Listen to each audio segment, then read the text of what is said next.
啦，歡迎又翻到嚟我哋嘅玄學滾一滾，天地正法，都係我法威師傅。不過今集咧就請咗我另外一位徒弟上嚟，就同大家分享下呢個打坐嘅經驗。我哋阿康 ，Hello， 阿康啊，發言係發言啊，言語嗰個言。好啦，嗱，今日阿康啊，咁咧開頭咧你嚟跟我學嘢嘅時候咧，就我記得你本身都有少少嗰個感應力㗎，係咪？係啊，係啦，如果唔係我都唔會教你。係本身都係有啲嘅，本身有啲。係好啦，咁嗱由一入門開始咧，你都係一路打坐啦。嗯。咁可唔可以同大家分享下咧你嗰個打坐嗰個經驗？初頭就阿師傅就會啱啱教你打坐嘅時候咧，就係喺邊個位入邊個位出咁樣，即係你慢慢揾到嗰個丹田個位置先啦。嗯。咁啊，先後慢慢一步一步嚟，咁啊再繼而揾到個神啦。嗯。再落埋去合埋個氣，咁樣就一路打落去咯。就每日都要做。咁當其時咧，你揾個丹田咧，你記唔記得自己係經歷咗幾耐嘅時間？揾個丹田啊！嗱，計揾到個丹田氣先。揾到個丹田氣都要有一段時間，因為初頭其實自己揾嗰個感覺咧，都係可能鼻吸鼻出咁樣，個肚脹出收入咁樣，呢個感覺就未會咁快會揾到嗰下落去丹田嗰下嘅感覺，都要一段時間去練咯。嗯，係啊。跟住大概幾耐啊？到揾到個丹田嗰度氣嘅感覺，都個零兩個月。個零兩個月。係啊，都日日打咯。日日打坐。幾耐時間度？我初頭嗰時又淨係半個鐘至3個字咯，係咯。3個字至半個鐘。係啊。好啦，咁好啦，揾到丹田氣之後，跟住就個神就本身就定神先噶啦。係。咁然之後丹田氣再合埋個神。嗯。係嘛？係。咁呢個步驟大概有幾耐時間？哇！呢個步驟啊，又要揾到個氣之後，你要揾埋個神要聚焦，要定到，都係差唔多個幾月㗎。都要個幾月。都要。好啦，咁然之後咧就係講緊呢個再後少少啦。當呢兩樣嘢通咗之後，跟住你個開發到啲咩？兩樣嘢通咗就開始開發到個體感，個感覺會比之前天生嗰個感應力咧會大啲咯，即係嗰個接收到普通側邊啊啲氣場啊啲能量啊嗰啲嘢嘅感覺會大咗，即係感應力強咗，係啦，即係比起你先天嘅就更加再強。係啦，嗯，咁去到感應力啦，咁感應力之餘咧，咁你本身打咗嗰個體感又分享下。打坐嗰個體感，即係都練咗一排嘅嗰個感覺係嘛？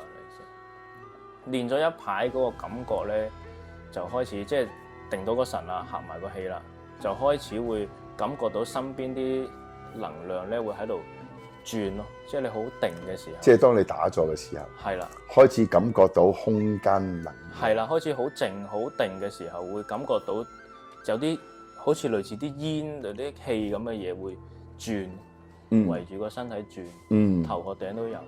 佢會感覺到呢啲。你初頭冇呢啲感覺㗎，初頭即係可能係養生咯，當係。係，即係我成日都會講一樣嘢咧，就係其實我教緊呢樣嘢咧，可以講係氣功。氣功，不過氣功同神功後面咧，其實嗰個唔同嘅地方咧，就爭少少，其實真係爭少少。咁因為我哋神功咧，我哋係真係行法嘅時候咧，我哋會感應到嗰個能量場嗰個轉變，咁所以我哋就領悟，即係我咧領悟到嗰個行法同埋行氣嗰個分別之處。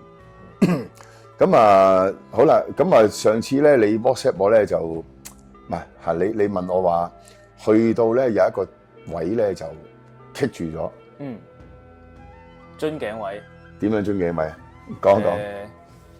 嗰排係練到一個位咧，就係啲能量會喺個頭殼頂咧，類似好似穿咗窿咁樣，有個窿窿咁樣。咁咧嗰啲好似一個漏斗。好似咧你打坐嘅時候會啜埋嚟咁樣嘅，會咁樣。即係總之你嘅頭殼頂就吸收緊一啲能量啦。咁嗰排都吸得都幾犀利。咁啊之後開始咧就有啲追啊。有啲追嗰個感覺。咁啊你越追咧就越揾唔到嗰個感覺。跟住你就問我啦。就問師傅啦。跟住就話師傅，我之前咧有嗰種感覺嘅，但係呢排咧唔知點解冇咗啊，係嘛？係。咁原來咧好多人又唔明喎。喺呢個修練上咧，其實當你去到某一個境界嘅時候咧，其實會係好想去一嚟咧就去步入到嗰一個狀態，就會遺忘咗其實每一次其實都係要由頭開始最基本嗰一步嚟到去進入後面嘅嗰個狀態。咁然之後咧，阿康就問我啦。咁然之後我就同阿康講，應該係要回復翻最先嗰一步，循序漸進，慢慢一步一步咁樣去翻你最初頭，乜都唔知咁樣，乜都唔識咁樣打坐，咁樣呼吸，揾翻個位，再一步一步去，之後就開始慢慢自然就有翻個感覺，又翻翻嚟啦，又翻翻嚟啦。好啦，嗱咁呢個就係現階段咧，你就已經係感覺到身邊嘅氣場，同埋亦都感覺到天地俾緊你嘅一個能量。係。好啦，咁又分享下。咁喺你個體感咧，會係比當初會係大咗啦。咁喺你行有啲人講功夫啊，因為咧上一集咧你冇聽到，你未出街你都唔知。好多人追求嘅功夫咧，就係講話刀斬唔入嗰啲叫功夫。啲表演咁我哋依家咧又講下啦。阿康都係曾經一個問我師傅話，其實點解我哋唔試刀嘅一個弟子嚟嘅嚇。到依家你仲向唔向我試刀啊？都冇問，係嘛？因為你接觸到嗰種能量嘅時候，你就明白其實都係唔需要話咁多表面嘅功夫做出嚟表演，係啦。當你可以行得喐個能量，感覺到個能量嘅時候，其實嗰把刀劈唔劈得入，其實唔係你追求嘢，係嘛？係啊。好啦，咁再講咧就係你依家嚟到呢個境界，咁你嘅體感再講好啦。你有陣時有啲事主，你去幫手，可能去感應下，甚至乎會試下幫佢稱咗件嘢出嚟，嗰種感覺。嗰種感覺係探落去，即係我可能係本身我哋有呢個感覺啦。探落去嗰時候係會同你有對行嘅，有少少嘅感覺係會同你有對行嘅。咁之後就係咯，定咗個神就做嘢咯。做嘢係啦。好啦，咁當你去稱佢出嚟嘅時候，首先你感應落去，咁知道係真係有件嘢喺度啦。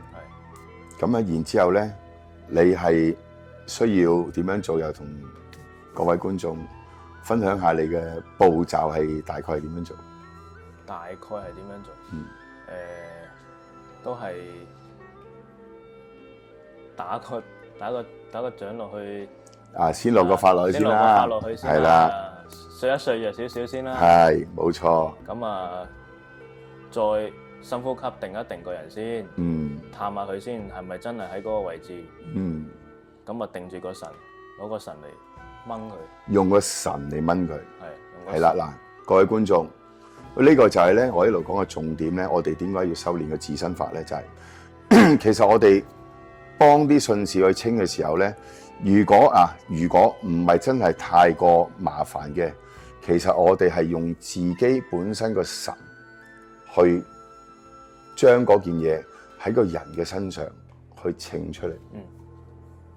係啦，咁喺你打坐嘅時候，一路練個神，就係練緊我哋嘅靈魂。我亦都幾集節目前就幾集前嘅節目咧就講過，就係話我哋對抗一個靈體，其實你用乜嘢工具、武器，其實佢唔會驚你。佢真係唔會驚你。即係有陣時，我同啲弟子徒弟都講一個笑話，就係話啲妖魔鬼怪咧，唔會因為你斬唔入自己，攞把刀係咁斬唔入自己而覺得好驚噶嘛。佢只會食花生咁樣去睇。睇下你喺度做咩啊？斬入啊，好勁啊，好犀利啊！傻佬啊嘛。咁佢唔會因為咁樣驚你噶嘛，因為你把刀都斬佢唔到嘅。係啦。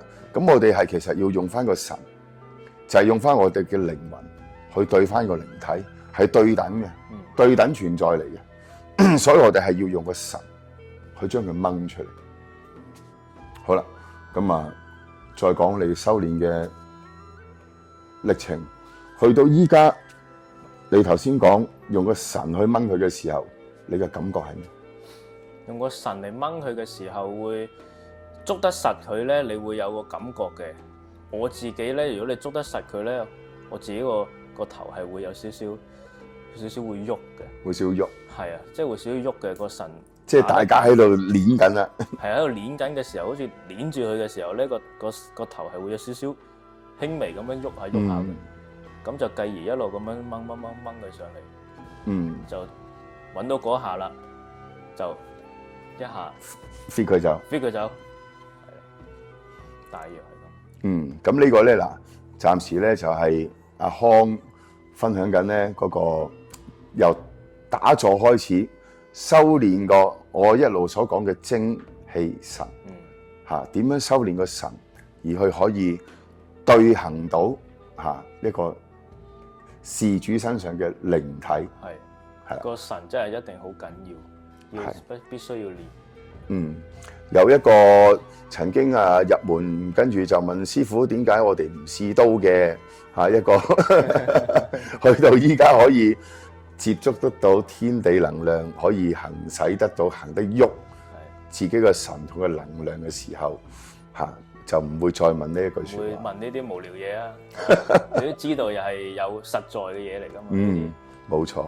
好啦，咁我哋又 take 個 break，轉頭我哋翻嚟再去繼續同大家觀眾去分享下。好啦，又翻到嚟我哋第二節啦。咁頭先就我哋介紹咗阿康嘅一個修練嘅一個概括啲啦，即係都唔係話好深層次嘅一個歷程啦。咁咧我想講一樣嘢咧，就係話咧嚟緊，我相信有啲觀眾咧都係想喺呢個範疇嘗試下去修練。咁咧就講緊話咧，其實阿康咧本身就係一個有先天感應力嘅人啦。咁都用咗需要少少時間，可能幾個月咁揾得啱嘅方法，先至可以去感應到身體周邊嘅能量。好啦，咁喺你感應身邊嘅能量嘅同時，我哋介紹下阿康咧，其實佢係一位電梯維修員，整 lift 嘅啫，簡單嚟講。咁成日咧就會去啲機房或者 lift 槽嘅。喂，你本身先天有感應力，咁喺你未學之前，你喺工作環境咧，你會有咩感覺？上機房啦，有啲機房或者天台嗰啲地方咧，都會有啲感覺嘅，感覺到嗰啲嘢企咗喺度。淨係感覺咯，係。企咗喺度。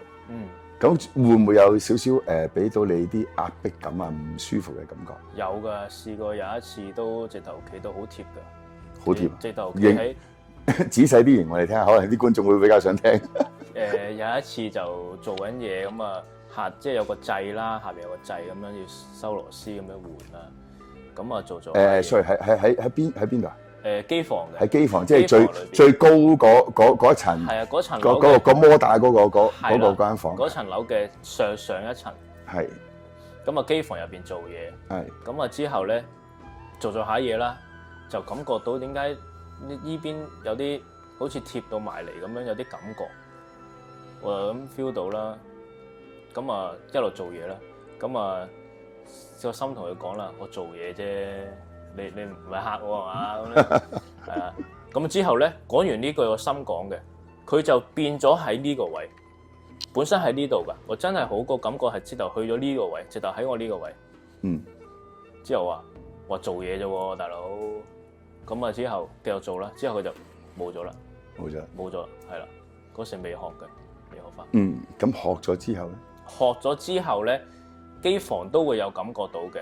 但係佢唔會行到埋嚟，未學嘅時候佢就會有啲會行到埋嚟嘅，未學咗之後咧佢就會遠觀，但係我感覺到佢嘅，感覺到佢喺度嘅。嗱，咁即係話你未學之前咧，佢係要控埋嚟，你先感覺到佢。係啊，喺你學咗之後，到咁上下修為咧，就佢唔控埋嚟，你都感覺到。有段位置都 feel 到嘅。好啦，咁啊，所以話咧，即係有陣時修練嘅道路啦，咁其實好多人咧都會有一個分別嘅，會有嘅。咁啊，所以有陣時就算佢哋徒弟之間咧，我有陣時都會係主張當你哋去到唔同嘅階段，有咩棘住嘅時候，好似頭先所講嘅唔上唔落就私底下嚟問一問我。咁啊，去到再後啲嘅境界咧，就當然啦，會有更加大嘅啟發。咁其實咧，講翻喺我自己啦，我自己個修練嘅歷程咧，其實我係幾歲嘅時候咧，我爸爸咧就教我打坐。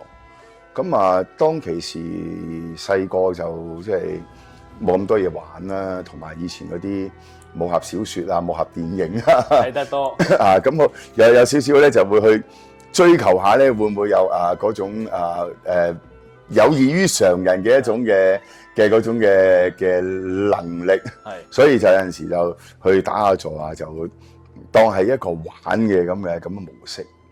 咁啊，以前咧阿爸教咧都係其實一個氣功嘅入門嚟嘅。其實我都冇諗過係用呢樣嘢咧係可以貫通，可以做到神功呢樣嘢。咁但係咧去到揾到神同埋氣，繼而咧咁都係我都亦都自己有經過呢個經歷啦，都係身邊嘅氣場啊。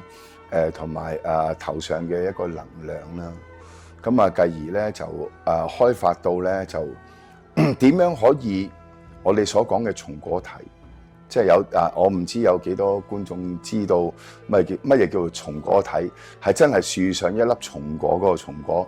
咁大家如果唔知咧，可以去 Google 下 search 下。咁啊用到個松果體可以聚集到一個能量。可以用個念去行得到呢個能量，咁其實當然啦，咁要幾耐時間就因人而異啦。咁但係喺好似阿康咁本身有體感有感應力，身上咁其實都你 so far 都練咗幾耐，跟咗我幾耐？年幾啦都。仲係好勤力，每日打坐嘅狀態，咁先至可以做到呢個步驟。咁計我自己嚟講啦，我本身就冇感應力嘅，咁純粹係可能由細到大去打坐，咁間唔中啦，即係都雖然唔係好勤力，但係都有 keep 住去打坐。咁 so far 到依家咧都係可以用到一個念力嘅能量。咁可能喺出面，就算講神功界，可能好多所謂嘅師傅都未必理解到我講緊乜嘢。可能唔明，因為佢哋根本冇修煉過自身嚇。所以有陣時咧都係講翻啦，即係有啲師傅會講話點樣用幾多法器啊、符咒啊嚟到去做一啲乜嘢嘅法事啊，去點樣幫人，甚至乎我之前講過，有啲甚至乎會喝佢走啊，嚇佢走啊，好大聲咁樣啊！咁我諗阿康啊，喺你未去到呢個境界嘅之前咧，你都會覺得睇下堅唔堅啊？係，好抱住呢個即係試下啦，好奇好奇啦，係咯。即係睇人哋嗰啲片就會覺得哇好勁啊 ！V 運啊，係嘛？咁到你依家呢個境界，你再睇翻呢啲片，你會有咩感覺？有啲搞笑咯，有啲搞笑咯。嗱，所以點解咧？我有陣時我都會同啲徒弟之間咧，我哋傾偈咧就話，去到真係再講一次，就去到咁上下境界咧，我哋唔會講宗教，我哋唔會再講形式上嘅嘢。